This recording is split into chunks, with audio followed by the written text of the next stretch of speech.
classic match between England's two top clubs saw United fall to consecutive defeats in the league.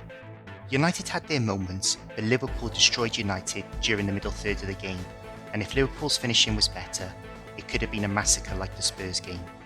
Let's see how the game panned out on the whiteboard. United started the game on the front foot with an aggressive high press that pinned Liverpool in their own half. United were either turning Liverpool over high up the pitch or forcing Liverpool to go long. Going to screenshots of the game, with Cavani pressing Phillips, we can see how United have stepped up the pitch to squeeze Liverpool. Phillips placed the ball into Thiago, who is forced to play backwards by Fred to Alexander-Arnold.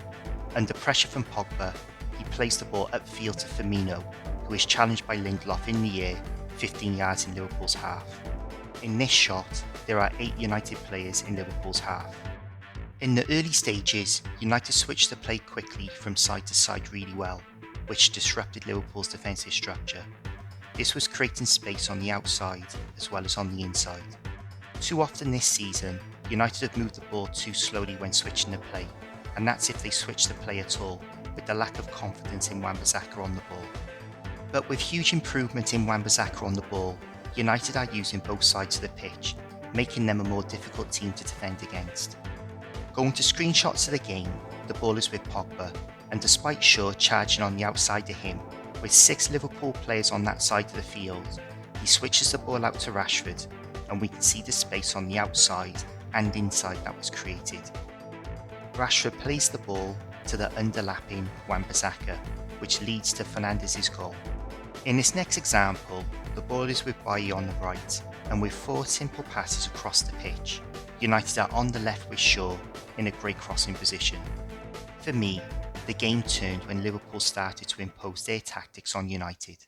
In the game at Anfield, Mane and Salah played a lot wider and found themselves in one-on-ones with Shaw and Wan-Bissaka. Neither could get any change out of United's fullbacks, which nullified Liverpool's ability to get on the outside of United. In this game, Salah and Jota played a lot narrower, essentially creating a 3-striker attack. To prevent a central overload, Shaw and Wan-Bissaka got dragged infield, opening up the flanks for Alexander-Arnold and Robertson. When Liverpool got the ball out to their fullbacks, it forced United's fullbacks to rush out, which opened up the space on the outside of United's centre-backs. Liverpool's tactics took away United's ability to defend one-on-one in wide areas, and instead tested them as a defensive unit, and United couldn't handle it. Going to screenshots of the game, with Wijnaldum on the ball, we can see how United's backline has been tied up by Liverpool's narrow front line, creating space on both flanks. Wijnaldum plays the ball out to Robertson, which forces Wan-Bissaka out, creating space on the outside of Bailly for Jota to attack. Robertson plays the ball to Jota, who hits a good shot, well saved by Henderson. I analysed the effectiveness of United's press, but Liverpool's was brutal. They didn't let United breathe, and on top of this, they fought for every loose ball and won most of them. Going to screenshots of the game, the ball has been rolled to Lindelof from Henderson, which has triggered Liverpool's press. Thiago puts Fred under pressure, and it is a sloppy pass from Fred, but I'll keep criticising centre-backs playing straight balls into midfield like that. But United recovered, and it looks like Shaw is getting away, but he is swamped by Liverpool's counter-press, and they end up straight back in United's box, which led to the 3rd goal.